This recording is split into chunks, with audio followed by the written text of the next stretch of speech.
Hello guys, this is Vishwajeet from systematic English speaking channel में आप सभी का स्वागत है। Today I am going to teach future indefinite tense. तो देखिए, फ्यूचर इंडेफिनिट सिखाने जा रहा हूँ। Future indefinite, future indefinite.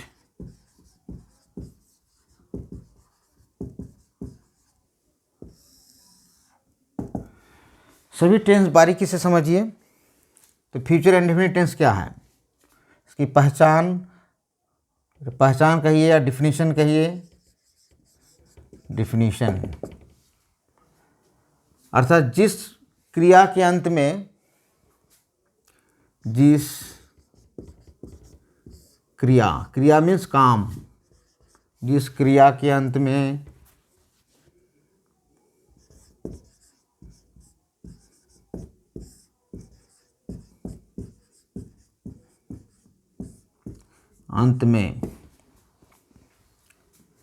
गागेगी,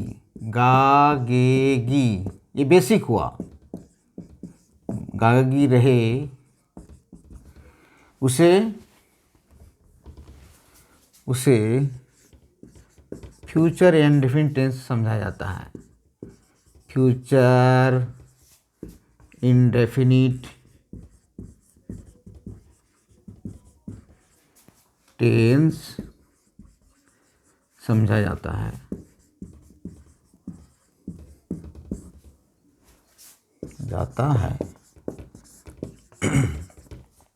तो ये हुआ बेसिक पैटर्न। जिस क्रिया के अंत में गागेगी हो उसे फ्यूचर इंडेफिनिट टेंस समझा जाता है। जैसे एग्जाम्पल के तौर पर समझिए, जैसे वह मेरे पास आएगा, वह मेरे पास आएगा। आना से आएगा हो गया, आएगा। तो गा हो गया मेन वर्ब के बाद। तो ही ऐसी ट्रांसलेशन इस तरह से करना है, वह आएगा मेरे पास। He will come to me, will come to me. ऐसे तो सभी सब्जेक्ट के साथ आप विल लगा सकते हैं, सभी सब्जेक्ट के साथ विल लगा सकते हैं। Plus V1 plus object plus other words. लेकिन अगर आप ऐसे भी लगाते हैं आई और वी के साथ, तब शैल लगा सकते हैं। लेकिन ऑल सब्जेक्ट के साथ आप विल लगा सकते हैं। विल तो आप आंख मूंद के लगाइए, कोई दिक्कत नहीं है। शैल plus V1 plus object plus other words, यही हुआ इसका मेन स्ट्रक्चर। Very simple. अब इसी का नेगेटिव इंट्रोगेटिव होगा, आप खुद देख लीजिए। तो उससे पहले थोड़ा मैं आपको यहाँ पर जिक्र करना चाहता हूँ। तो कहाँ पर गा होगा, कहाँ पर गी होगा, कहाँ पर गे होगा, ये समझिए। तो इसको यहाँ पर देख लीजिए, इसके स्क्रीनशॉट ले लीजिए पहले। ओके,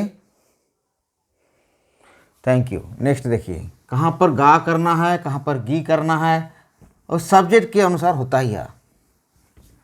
तो कैसे करना है, जैसे अगर फर्स्ट पर्सन हो, अगर लिखना, अगर कहेंगे लिखना की इंग्लिश क्या होता है, लिखना की इंग्लिश होता है, आपको पहले बता चुका हूँ, टू राइट। टू राइट, ये हुआ लिखने की इंग्लिश। तो टू तो सब में रहेगा नहीं। जब मैं लिखूंगा, कहूँगा लिखूंगा, लिखूंगा, तब क्या हो जाएगा, तब हो जाएगा विल राइट, विल राइट। ये हुआ फर्स्ट पर्सन में हुआ, फर्स्ट पर्सन। ओके। और तुम क्या होगा, तुम रहेगा तब तुम लिखोगे, फर्स्ट पर्सन में लिखूंगा, लिखोगे, लिखोगे, तुम लिखोगे।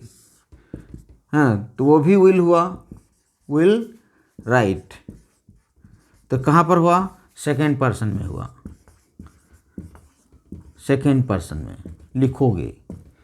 तो थर्ड पर्सन में लिखेगा होगा निश्चित, लिखेगा, वह लिखेगा, वह लिखेंगे, लिखेगा। ये भी हुआ विल राइट, विल राइट। ये कब होता है, जब थर्ड पर्सन हो। पर्सन के बारे में मैं पहले बतला चुका हूँ। मेरी वीडियो लेक्चर आप सिस्टमेटिक इंग्लिश में देख सकते हैं। 1 बाय 1 देखिए, तब बेहतर समझ में आएगा आपका। अगर आप बीच में देखिएगा तो थोड़ा सा दिक्कत होगा। पूरा वीडियो लेक्चर देखना चाहिए। अगर सीखने के लिए पूरा वीडियो लेक्चर धैर्य के साथ सीखना चाहिए। तो समय आपको निकाल कर सीखना है। Systematic English hash systematic English में भी आप मेरे देख सकते हैं, और प्लेलिस्ट में जाकर देखिएगा, और सिस्टमेटिक इंग्लिश स्पीकिंग चैनल वहाँ भी देख सकते हैं। किसी भी अगर इसमें खोजिए या सिस्टमेटिक इंग्लिश स्पीकिंग, जिसमें भी खोजिएगा आपको पहले ही मेरे वीडियो मिलेगा, सबसे पहले मेरा वीडियो मिलेगा। अगर ये दोनों में खोजिएगा तब है, ये वाला एकदम ऑथराइज्ड है। उसके बाद आप प्लेलिस्ट में चले जाइएगा। प्लेलिस्ट में आप एकदम सिस्टमेटिक सबको सब कुछ मिल जाएगा, एकदम ABCD से लेकर अप टू डेट जो मैं पढ़ा रहा हूँ आपको मिलता जाएगा। तो सिस्टमेटिक्स देखिए, आपका बेहतर होगा। एज ए स्टूडेंट मैं आपको यही सजेशन देना चाहूँगा कि अगर स्टूडेंट हैं आप तो सिस्टमेटिक देखिए। सिस्टमेटिक से आपको समझ में आएगा। बीच से देखिएगा तो कम चलाव होगा, आपको अच्छी तरह से जानकारी नहीं होगी। आपको फिर फर्स्ट पर्सन क्या है आपको कंफ्यूज हो जाएगा, सेकंड पर्सन क्या है कंफ्यूज हो जाएगा, थर्ड पर्सन क्या है कंफ्यूज हो जाएगा, ठीक से समझ में नहीं आएगा। इसलिए सिस्टमेटिक सीखिए। ये मेरी तरफ से यही सजेशन है। As a teacher I suggest you this. अब इसी का नेगेटिव इंट्रोगेटिव क्या होगा? नावाचक। नेगेटिव में क्या होगा? बस सब्जेक्ट के साथ सेल छोड़ देते हैं।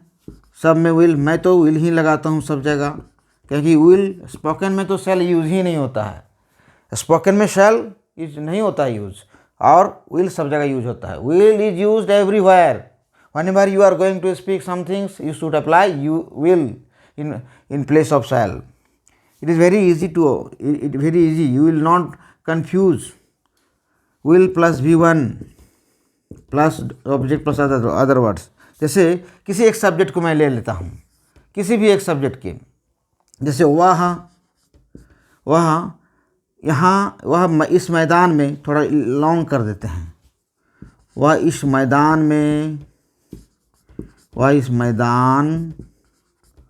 में दौड़ेगा।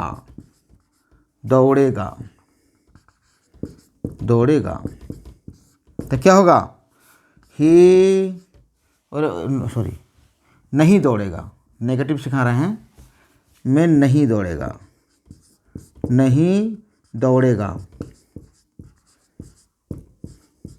नेगेटिव में नहीं रहेगा। तो देखिए, ही विल नॉट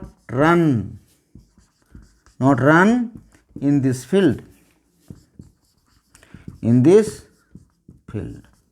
इस तरह से करना है। और यस क्वेश्चन, इसको आप स्क्रीनशॉट ले लीजिए, या तो पॉज करके उतार लीजिएगा, क्योंकि मुझे तो जल्दीबाजी में लिखना ही भी है। जितना देरी करूँगा उतना दिक्कत होगा लोड करने में। यहाँ वाईफाई की सुविधा नहीं है, अदरवाइज़ बेहतर होता। आप सभी के लिए सुविधा होता, मेरे लिए भी सुविधा होता। तो देखिए यस क्वेश्चन। अब यस क्वेश्चन में चलेंगे। यस क्वेश्चन में क्या है? सब जगह एक ही जैसा होता है एज यूजुअल। विल पहले आ जाएगा, वर्ब पहले आ जाता है, फिर सब्जेक्ट आती है, फिर V1, उसके बाद ऑब्जेक्ट अदर वर्ब तो आता ही है। जैसे देखिए, वह लिखेगा। अगर यस क्वेश्चन हो तो क्या से शुरू कीजिए। क्या वह लिखेगा? क्या पढ़ा रहे थे? क्या वह इस मैदान में दौड़ेगा? क्या वह इस मैदान में दौड़ेगा?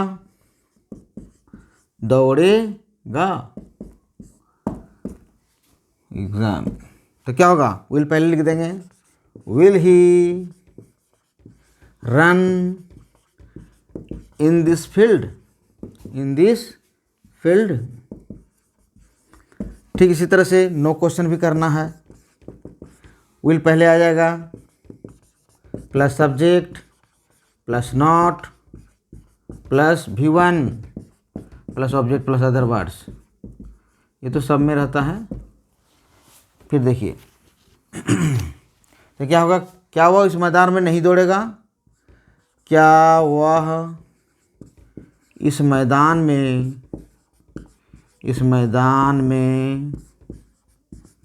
नहीं दौड़ेगा, नहीं दौड़ेगा। तो क्या होगा, will he not run in this field,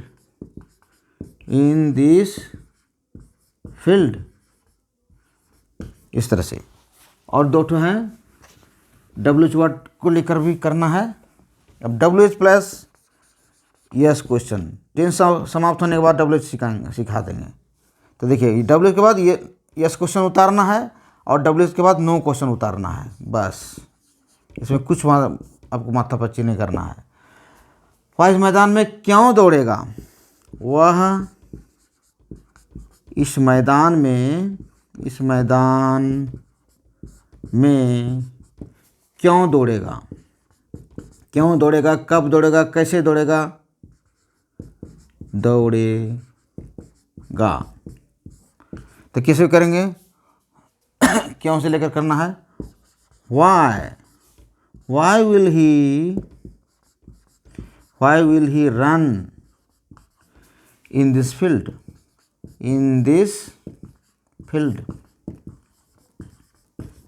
उसके बाद क्या हुआ, इस मैदान में नहीं दौड़ेगा, WH प्लस नो क्वेश्चन उतार दिए। होगा क्या, वह इस मैदान में क्यों नहीं दौड़ेगा, वह इस मैदान में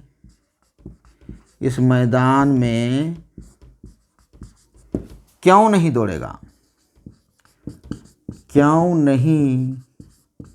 दौड़ेगा, इस तरह से। तो क्या होगा, नहीं है, क्यों नहीं। Why will he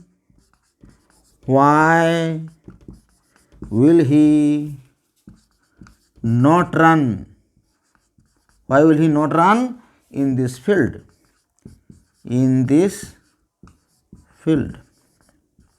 इस तरह से। तो आपको उतारते जाना है। Okay, just minute, thank you. तो देखिए, तो इसका थोड़ा आपको स्क्रीनशॉट ले लीजिए कि या तो आप उतार लीजिए, बेहतर होगा, क्योंकि उतारने में आपको हमेशा कहते हैं सजेस्ट, अब हम यही करेंगे कि आप उतारते रहिए, यही आपका सबसे मैंने आपके लिए बेहतर होगा। Now I would like to end here, because one by one I will teach you each and every tense, because if I teach you all the tense or 2 tense, 3 tense in a single day, then you will not be able to understand well.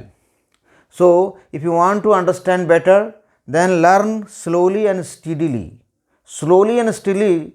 If you learn, then everything you will be dexterous in learning, whether it is related to grammar or speaking or writing, everything. A bit by bit you try to learn, only then you could succeed, just like a tortoise. Thank you very much, and I now have a good day and good night, and please subscribe my channel if you are new. Thank you very much.